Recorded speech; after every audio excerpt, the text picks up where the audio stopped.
Assalamualaikum warahmatullahi wabarakatuh. Yang terhormat, Ibu Dia selaku dosen pengampu mata kuliah gizi penyakit tidak menular. Pada kesempatan kali ini, kelompok kami akan mempresentasikan materi mengenai efektivitas intervensi oral nutritional support pada penderita kanker ginjal. Oke, next. Kelompok 3 sendiri yaitu beranggotakan Florentina Sri Kurnia Kasih, Celia Dwi Noviandari, Dwi Ajeng Sulistiyowati, dan Amalia Listi Mahadira. Next. Kanker ginjal adalah salah satu jenis kanker yang sering terjadi. Penanggulangan utama kanker ginjal melibatkan prosedur badan seperti nefrotomi atau reaksi ginjal. Namun kondisi ini seringkali diikuti dengan tantangan nutrisi termasuk kehilangan berat badan, malnutrisi, dan cackia kanker yang secara signifikan mengaruhi kualitas hidup dan hasil klinis pasien.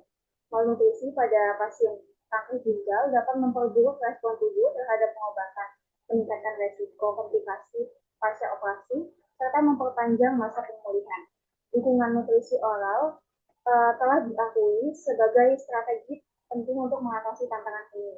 Intervensi ini bertujuan untuk meningkatkan status nutrisi pasien melalui suplementasi makanan yang dirancang untuk memenuhi kebutuhan energi dan protein yang lebih tinggi akibat stres metabolik yang ditimbulkan oleh penyakit dan pengobatannya.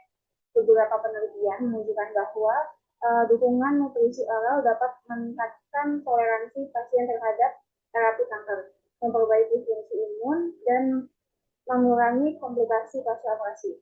Namun, efektivitas intervensi ini pada penderita kanker ginjal masih membutuhkan kajian lebih lanjut untuk memastikan manfaat klinisnya dalam memperbaiki status nutrisi dan hasil pengobatan pasien. Penelitian ini juga bertujuan untuk mengevaluasi efektivitas intervensi oral nutritional support dalam mendukung pemenuhan kebutuhan nutrisi pasien kanker ginjal serta dampaknya terhadap perbaikan status klinis dan kualitas hidup. Oke, next. Lalu ada purpose and AIM. Purpose-nya itu penelitian ini bertujuan untuk mengevaluasi efektivitas intervensi oral nutritional support dalam memperbaiki status nutrisi, meningkatkan kualitas hidup, dan mendukung hasil klinis pada pasien kanker ginjal. AIM-nya yaitu 1.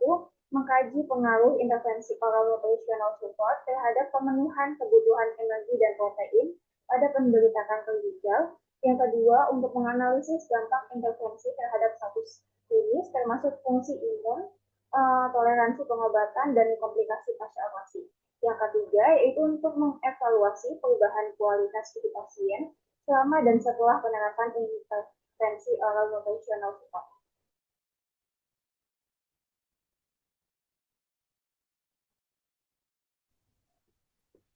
Oke, selanjutnya PICOT dari jurnal pertama diketahui bahwa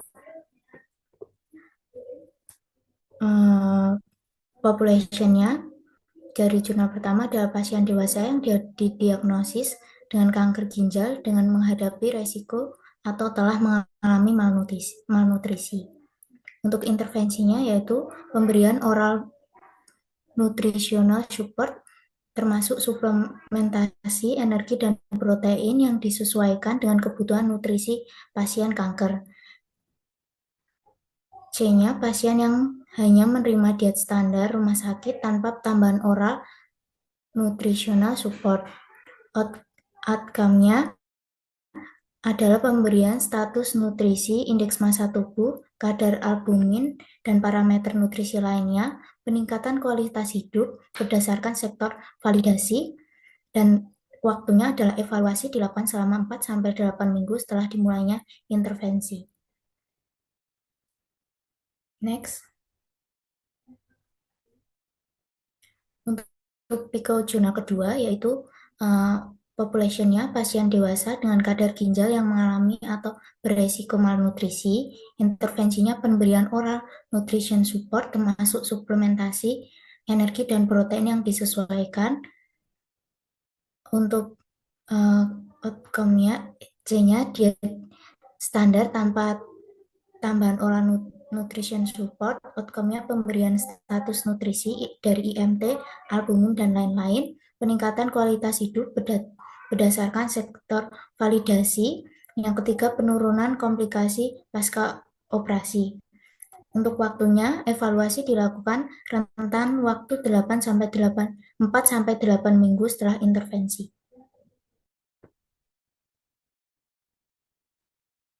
Untuk PICO jurnal ketiga, yaitu untuk population-nya pasien kanker rawat inap dengan resiko malnutrisi yang dinilai menggunakan nutritional NRS 2002, intervensinya pemberian dukungan nutrisi individual yang disesuaikan termasuk suplementasi energi dan protein sesuai protokol berbasis kebutuhan energi dan protein pasien. C-nya diet rumah sakit standar tanpa dukungan nutrisi tambahan, outcome-nya penurunan mortalitas selama 30 hari, peningkatan status fungsional, indeks Berdel, dan kualitas hidup. Waktunya evaluasi dilakukan selama rawat inap dan ditindaklanjuti hingga 30 hari pasca rawat inap. Next. Baik, kemudian untuk synthesis of evidence-nya itu dilihat dari signifikan dukungan nutrisi pada pasien kankernya. Jika dilihat dari hasil pada jurnal pertama, itu menunjukkan bahwa malnutrisi pada pasien kanker ginjal ini meningkatkan resiko komplikasi pasca operasi dan memperburuk toleransi terhadap penyakit kanker. Dukungan nutrisi dapat meningkatkan status nutrisi dan fungsi imun pasien. Kemudian jurnal 2 itu menekankan bahwa dukungan nutrisi oral yang diberikan bersama terapi kanker itu dapat memperbaiki status fungsional, kemudian mengurangi resiko komplikasi juga dan memperpanjang kelangsungan hidupnya. Kemudian yang ketiga, jurnal ketiga itu menegaskan bahwa dukungan nutrisi individual selama rawat inap secara signifikan bisa menurunkan mortalitas 30 hari dan meningkatkan kualitas hidup pasien kanker, tapi dengan resiko malnutrisi. Kemudian ada outcome dan measurement plan. Jadi outcome-nya ada status nutrisi, bisa dilihat dari BMI dan kadar albuminnya. Untuk waktunya yaitu awal rawat inap atau 30 hari. Kemudian outcome yang kedua adalah asupan energi dan protein. Measurement-nya dari catatan harian asupan makanan seperti dietetical atau food diary yang bisa dilihat dari jangka waktunya itu selama rawat inap. Kemudian outcome yang ketiga itu adalah status fungsional. Itu dari blood cell index dan penurunan fungsi itu lebih dari 10%.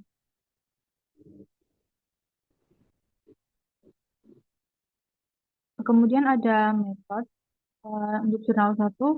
Peneliti ini menganalisis uji Untuk klinis. metodenya, jurnal 1, penelitian ini menganalisis uji klinis ACA RCT yang membandingkan terapi kombinasi imunoterapi dengan TKI pada pasien kanker ginjal lanjut. Lalu, menganalisis jumlah pasien yang menerima imunoterapi pasca protokol dalam kelompok kontrol dan membandingkan dengan data uji klinis lainnya. Jurnal 2, penelitian ini menggunakan kombinasi gambar CT scan dan metadata klinis untuk klasifikasi kanker ginjal dan prosedur pemilihan bedah menggunakan algoritma machine learning. Next. Untuk jurnal ketiga, menggunakan analisis data dari uji klinis effort untuk mengevaluasi efektivitas dukungan nutrisi individual pada pasien kanker rawat inap. Studi ini mengintegrasikan skor nutritional risk screening NRS 2002 dan data klinis pasien dengan model regresi statistik untuk menganalisis hubungan antara risiko malnutrisi dan hasil klinis seperti mortalitas, komplikasi, dan kualitas hidup. Next. Finding. Nah, untuk finding jurnal 1 itu rendahnya tingkat penggunaan imunoterapi pasca protokol pada kelompok uji kontrol klinis dapat mempengaruhi validitas hasil yang membandingkan terapi kombinasi dan terapi berurutan. Rendahnya akses terhadap imunoterapi di beberapa negara menjadi salah satu faktor utama. Untuk jurnal kedua, yaitu penggabungan data CT scan dengan metadata klinis melalui pembelajaran mesin secara signifikan, meningkatkan akurasi diagnosis kanker ginjal dan pemilihan prosedur bedah. Sistem ini menawarkan potensi untuk mendukung keputusan klinis yang lebih presisi, terutama dalam menentukan jenis nefrektomi yang tepat berdasarkan karakteristik tumor dan pasien. Hal ini membuka peluang bagi pengembangan alat berbasis AI untuk meningkatkan perawatan pasien kanker ginjal. Next. Untuk jurnal ketiga, dukungan nutrisi terindividualisasi menurunkan angka kematian 30 hari pada pasien kanker, memperbaiki fungsi fisik, dan meningkatkan kualitas hidup. Efek positif ini konsisten di berbagai tipe kanker dan risiko malnutrisi. Hal ini menegaskan efektivitas intervensi berbasis RCT. Next. Implication for practice. Untuk jurnal 1, penelitian ini menekankan pentingnya pemberian imunoterapi lanjutan yang optimal untuk hasil yang lebih adil. Dokter perlu mempertimbangkan akses terapi sesuai konteks lokal.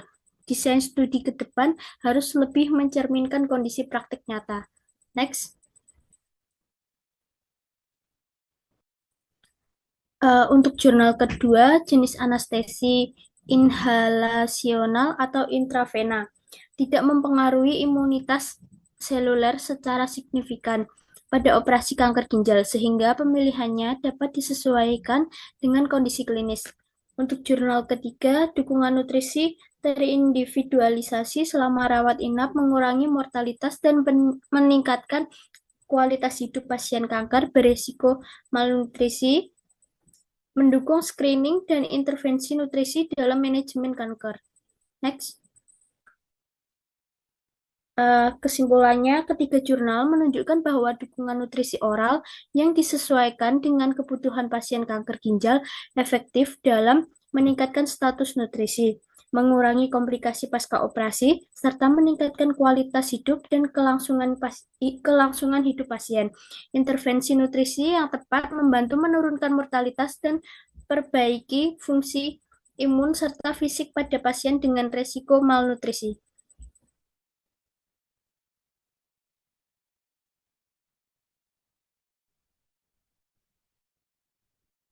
Mungkin cukup sekian dari kelompok kami. Terima kasih atas perhatiannya. Wassalamualaikum warahmatullahi wabarakatuh.